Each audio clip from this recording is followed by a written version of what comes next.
Bonjour, bienvenue à Math Infinité, la chaîne consacrée à l'enseignement des mathématiques à l'université. Alors cette vidéo est dans la série de préparation à la rentrée. Donc là je donne la solution de quelques exercices. Alors aujourd'hui j'ai choisi 4 exercices, franchement difficiles, pour montrer des inégalités.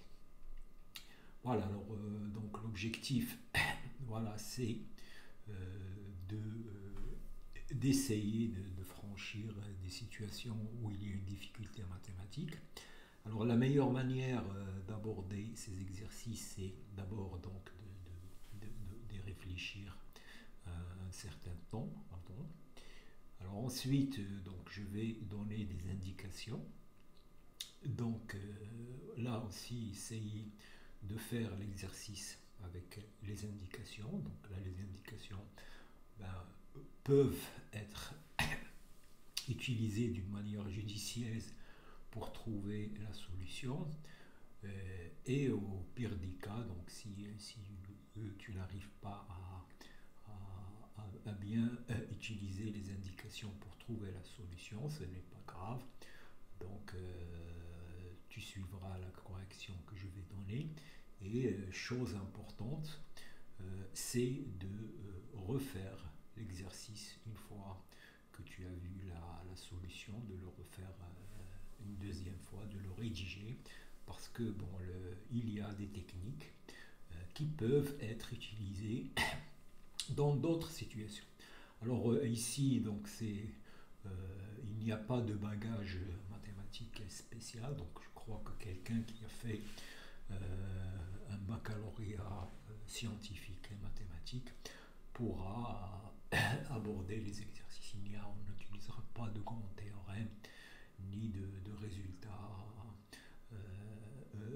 qui sont du niveau de l'université. Voilà, donc tout le monde peut essayer et c'est un bon exercice pour préparer la rentrée. Voilà, alors maintenant, si tu es nouveau, alors il faut aller faire un tour dans les playlists que j'ai préparées dans la chaîne. Si le contenu t'intéresse, tu peux t'abonner pour encourager la chaîne et permettre à son contenu d'atteindre un large public. Voilà, alors allons-y. Les 4 exercices. Alors le premier exercice, donc c'est une inégalité. Donc on prend n nombres premiers, n nombres positifs, strictement positifs A1 à n, et il s'agit de montrer que le produit de la somme de ces nombres avec la somme de leur inverse est supérieur ou égal à n carré. Voilà, donc c'est ça le but de l'exercice. Bon, alors les gens qui connaissent l'inégalité de Cauchy-Schwarz, donc on peut utiliser l'inégalité de Cauchy-Schwarz pour montrer ce résultat, mais je ne vais pas l'utiliser, donc c'est assez sophistiqué. Je vais utiliser une méthode directe qui va nous permettre d'apprendre quelques techniques. Comment surtout manipuler le produit de deux sommes. Voilà, gérer le produit. Donc là, c'est une somme.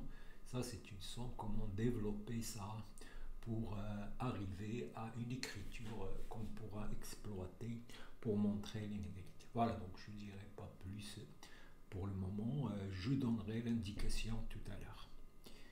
Alors, le deuxième exercice. Là aussi, on prend 3 nombres supérieurs ou égaux à 0. Et il s'agit de montrer que A fois 1 moins B, B fois 1 moins C et C fois 1 moins A, il y a au moins l'un de ces trois qui est inférieur ou égal à 1,4. C'est-à-dire, je ne peux pas avoir la situation où ils sont tous les trois strictement supérieurs à 1 quart. Donc voilà, j'ai 3 nombres positifs et il s'agit de montrer que l'un de ces 3 nombres, A facteur de 1 moins B, B facteur de 1 moins C et C facteur de 1 moins A, est inférieur ou égal à 1 quart. Voilà. Alors là aussi, je donnerai l'indication qui peut aider à résoudre cet exercice. Alors, le troisième exercice, c'est une inégalité, donc pour tout entier supérieur ou égal à 3, racine de n est strictement inférieure à factoriel n à la puissance 1 sur n. La racine énième de factoriel, donc racine de n est inférieure strictement à la racine énième de factoriel n. Voilà. Bon, alors là aussi, je vais donner l'indication. Alors là, bien sûr, il est impossible de montrer cette inégalité. Je ne sais pas, mais bon, il semble difficile qu'on peut montrer cette inégalité par récurrence. Donc, ce n'est pas la récurrence qu'on utilisera. On utilisera plutôt une écriture, deux écritures différentes de factoriel n. Et la dernière inégalité, la somme de k égale à 1 jusqu'à n des valeurs absolues de cosinus de k est toujours supérieure ou égale à n sur 4. Voilà, alors là on va explorer quelques propriétés des formules de trigonométrie classique et on va introduire aussi la formule de l'air. Voilà, donc voilà, vous avez maintenant les trois exercices. Alors donc vous pouvez essayer au moins de les noter, de réfléchir un petit peu, de sentir un peu la difficulté et peut-être essayer des pistes pour les faire. Alors allons-y, le premier exercice. Alors l'indication, voilà, donc là maintenant je vous donne une indication pour le faire. Donc il s'agit d'utiliser cette formule. Donc le produit de deux sommes, donc c'est la somme de sur tous les couples IJ, AI, BJ. Alors il s'agit d'arranger ça. Alors bien sûr avec ici ça c'est ça. Hein. Donc il s'agit d'arranger ça. Et voilà, donc c'est ça en fait la technique qu'on va apprendre. Arranger une somme avec deux indices. Donc il faut l'arranger et se ramener à cette fonction-là et montrer que cette fonction est supérieure ou égale à 2. Donc c'est-à-dire trouver le minimum de cette fonction sur l'intervalle 0 plus l'infini. Bon alors ça c'est facile, donc là c'est une étude de fonction. Voilà, alors maintenant donc vous avez cette indication. Voilà, donc comme je l'ai dit, c'est essayer de manipuler, d'arranger une somme avec deux indices IJ et se ramener à cette fonction. Voilà, donc voilà, donc c'est ça l'idée. Donc là maintenant vous avez cette indication. Donc l'idéal c'est d'essayer de faire l'exercice avec cette indication. Donc de tenter d'arriver à l'exercice avec ça. Voilà, donc vous pouvez arrêter la vidéo. Alors maintenant, on va donner la solution de l'exercice. Alors, donc, je m'intéresse à cette quantité Q, A1 plus AN fois 1 sur A1 jusqu'à plus 1 sur AN, donc ce produit-là. Alors donc, ça, je l'écris en développant, donc ça c'est la somme sur tous les indices IJ entre 1 et N des AI IJ. Voilà, donc voilà, alors maintenant on va arranger ça. Alors voilà, c'est ça la technique qu'il faut tirer, donc c'est comment arranger ça. Alors d'abord, on va partager cette somme. On va prendre I égale à J, donc cette somme-là, donc c'est la somme de I égale à 1 jusqu'à N des AI. Donc dans les indices, il y a les I, puis il y a les couples I différents du J, AI sur IJ. Alors ça, c'est 1, puisque AI sur AI c'est 1, et la somme de 1 jusqu'à n c'est n. Donc voilà, donc ça c'est la première chose. Alors maintenant, ici, si vous regardez cette somme, vous allez trouver toujours AI sur AJ plus AJ sur AI, puisque tous les couples. Donc là, on va utiliser le fait que à chaque fois, le couple IJ, il y a AI sur AJ plus AJ sur AI. Donc on va écrire ça de cette forme-là. Donc là, on va prendre les I strictement inférieurs à J, des AI plus AJ sur AI. Voilà, et c'est ça, quand vous avez une double somme, vous pouvez toujours l'écrire sous cette forme, I strictement inférieur à J, AI sur AJ plus AJ sur AI. Alors la relation, donc ça c'est l'inverse de ça, c'est l'inverse de ça. Et c'est là où notre fonction va apparaître. Donc ça, c'est la somme de n plus f de AI pour I inférieur à J, où f, c'est la fonction x plus 1 sur x. Voilà. Et donc on a, si je minore cette fonction, si je trouve l'inf de cette fonction, ben je peux minorer ça, c'est-à-dire je peux minorer ça. Et c'est ça ce qui va faire marrer. Donc jusqu'à ce niveau-là, vous pouvez aussi arrêter la vidéo et aller étudier, trouver le minimum de cette fonction. Bon alors, donc ça c'est une fonction relativement simple. On va étudier son comportement sur 0 plus l'infini. Donc voilà, donc je prends cette fonction sur 0 plus l'infini. Alors pour étudier une fonction, donc je calcule la dérivée. Donc là c'est 1 moins 1 sur x carré. Donc c'est x carré moins 1 sur x carré. Donc c'est du signe de x carré moins 1.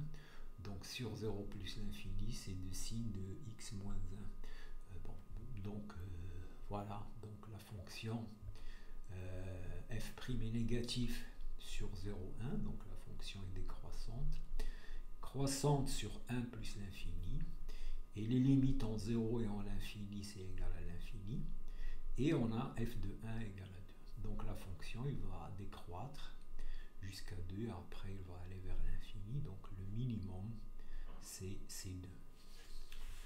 Et donc, voilà, donc j'ai montré que quel que soit x dans 0, f de x est supérieur ou égal à 2. Maintenant, ben, je reviens à ma quantité. Donc là, on a montré ça.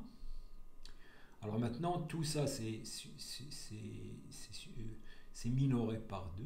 Donc je vais avoir ça, c'est supérieur à la somme sur 2. Alors il y a combien de couples I strictement inférieurs à J entre 1 et n? Eh bien, c'est C de n, et donc c'est n-1 sur 2. Et donc voilà, je vais avoir 2 fois le nombre de couples I strictement inférieur à J entre 1 et n, c'est n-1 sur 2. Je simplifie par 2. N va simplifier, il restera n carré. Et on a montré l'exercice. Alors allons-y, le deuxième exercice. Voilà, donc on a les trois nombres A, B, C positifs, et il s'agit de montrer que l'un de ces trois, A facteur de 1 moins B, B facteur de 1 moins C, est inférieur ou égal à 1 quart. L'un des trois est inférieur, donc c'est-à-dire que je ne peux pas avoir tous les trois. Alors, une indication, c'est montrer cette inégalité et considérer le produit de ces trois nombres. Voilà, donc c'est ça l'idée. Donc, vous considérez le produit et vous montrez cette égalité. Alors, ça c'est une inégalité facile à montrer pour x entre 0 et 1. Et avec ça et le produit, donc vous pouvez Donc là, vous pouvez essayer de faire l'exercice en considérant le produit de ces trois nombres et en montrant cette inégalité-là. Bon, alors, la solution. D'abord, on se ramène à ABC strictement. Alors, si l'un des trois est strictement supérieur à 1, donc par exemple, si A est strictement supérieur à 1, ça c'est négatif, et ça c'est négatif, et donc il est inférieur à 1 quart. Donc voilà. Donc si l'un des trois est strictement supérieur à 1, eh bien, on a 1 qui est inférieur à 1 quart, puisqu'on aura soit 1 moins P négatif, soit 1 moins C négatif, soit moins 1. Donc on peut supposer que A, B, C sont entre 0 et 1. C'est le cas qui reste à étudier.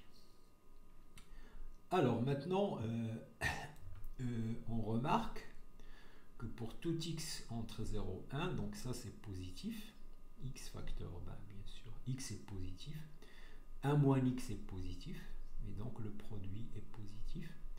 Et si on fait x facteur de 1 moins x moins 1 quart, et ben on trouve moins x moins 1 demi au carré. Si vous développez ça, vous aurez x carré, donc moins x carré. Le double produit, c'est moins x, donc alors moins x ou plus x. Et ici, voilà, avec moins, donc il y aura moins x, moins ça fait,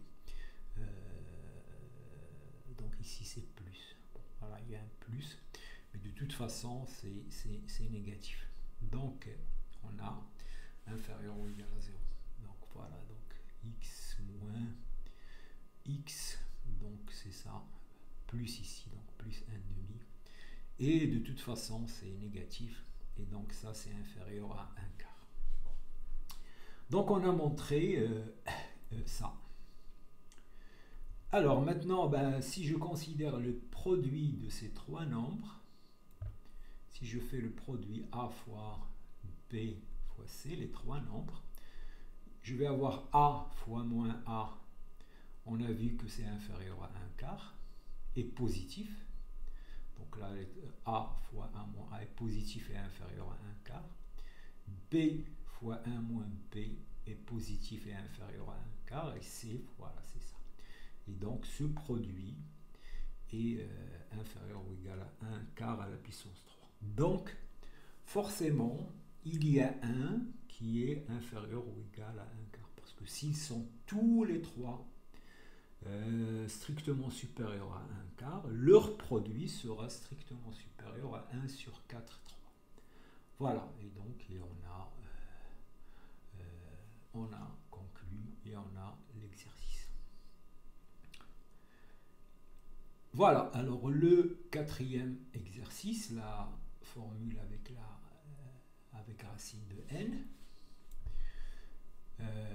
Voilà, alors là l'indication. D'abord, on va transformer cette inégalité.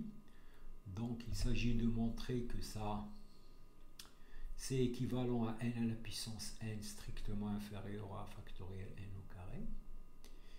Et écrire que factoriel n, c'est, alors factoriel n, c'est le produit de k égale à 1 jusqu'à n des k, mais on l'écrit aussi comme ça. Et avec n carré, on va faire apparaître cette fonction-là. Et cette fonction, on va montrer qu'il est supérieur à n, strictement supérieur à n sur 2n-1. Voilà. Donc vous avez maintenant tout. Donc il faut montrer que cette fonction est supérieure strictement à n, que factoriel n s'écrit comme ça, et utiliser cette inégalité. Voilà, donc vous pouvez arrêter et faire l'exercice avec ça. Alors allons-y, donc on va montrer que ça c'est équivalent à ça. Alors donc j'ai ça, donc je peux élever à la puissance n, donc je vais avoir ça. Si j'ai donc racine de n à la puissance n, c'est n 1 demi à la puissance n. Ici à la puissance n c'est factoriel factoriel n. Et ensuite, j'élève au carré. Et donc, voilà. Donc, il y en a ça. Donc, on doit, pour montrer ça, c'est équivalent à montrer ça. Alors maintenant, l'astuce de l'exercice, c'est une écriture de factoriel n. J'écris factoriel n de deux manières. Alors, d'abord, je l'écris comme la somme de k égale à 1 jusqu'à n de k, puisque factoriel k, c'est 1 fois 2, etc. Ou bien, je commence comme n, n-1, n-2, etc. Donc, pour k égale à 1 ici, je vais trouver n. Pour k égale à 2, je vais trouver n-1, etc. Donc, voilà. Donc, c'est ça. Ce sont deux écritures différentes de la même quantité qui est factoriel n. Et je regroupe, donc ça me donne ça. Et voilà, je vais voir la fonction, je vais écrire ça.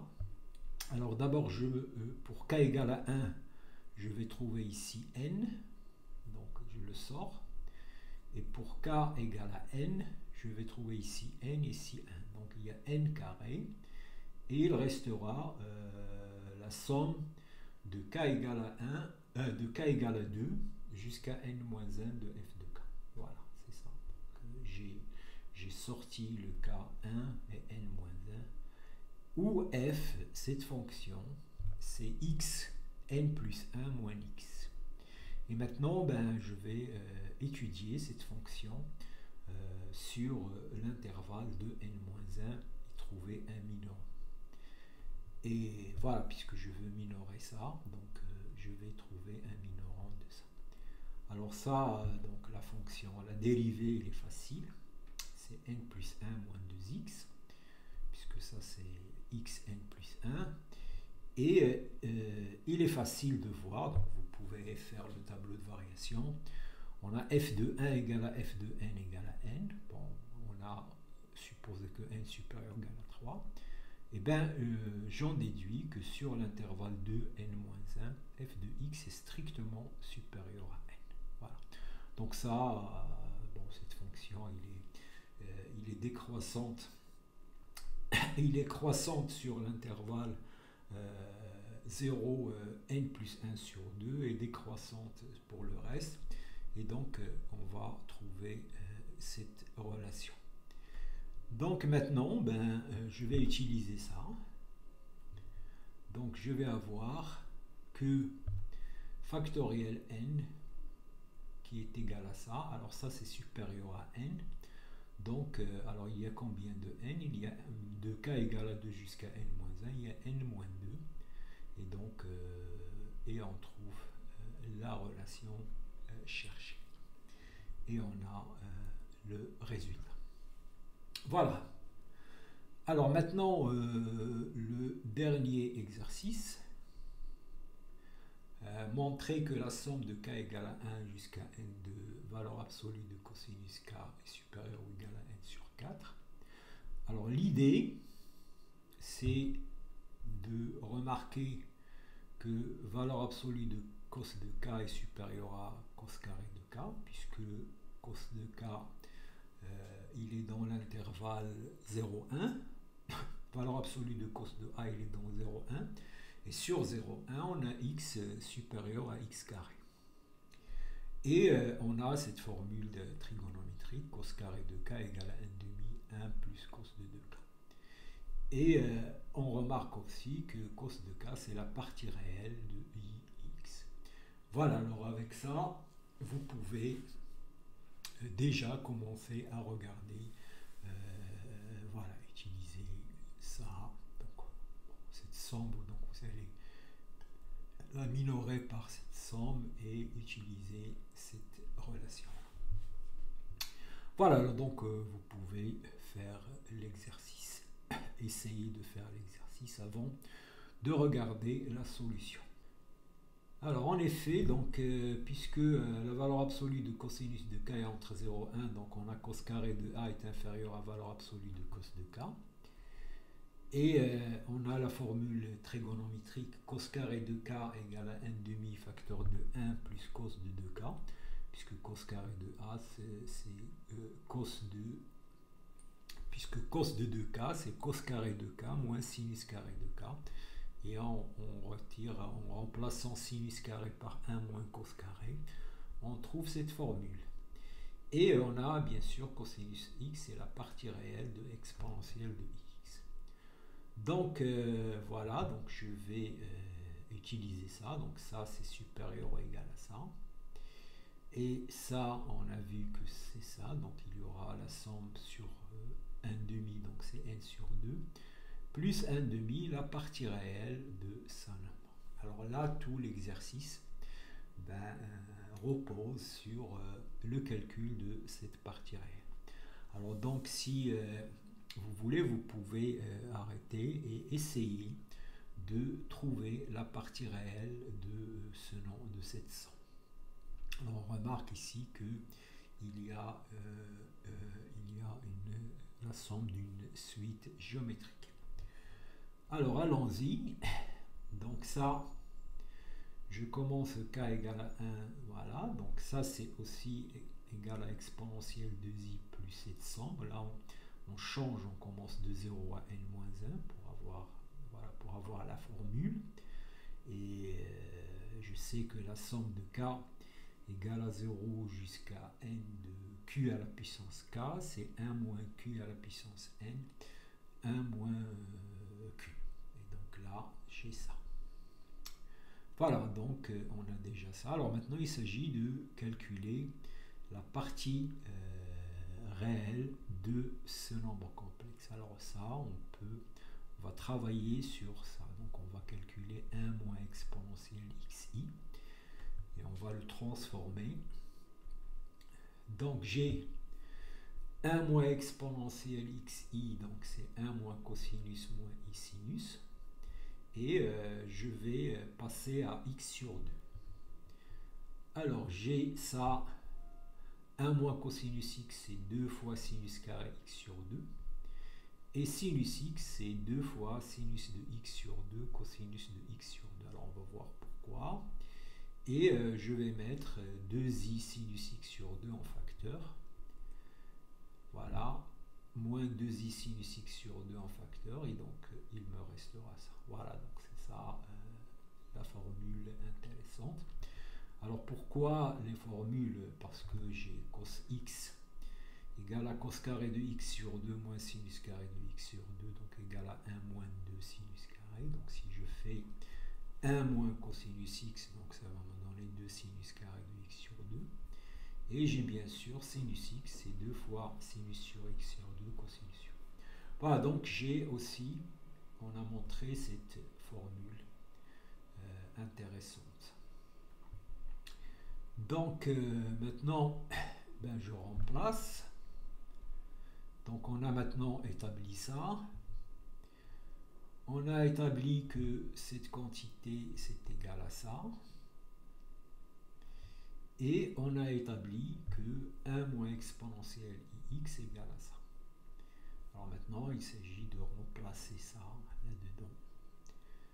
Et on va trouver que cette quantité, c'est sinus n sur sinus 1 exponentielle de in plus 1. Voilà, donc vous remplacez ici et vous prenez la partie de... Alors maintenant, la partie réelle de ça, c'est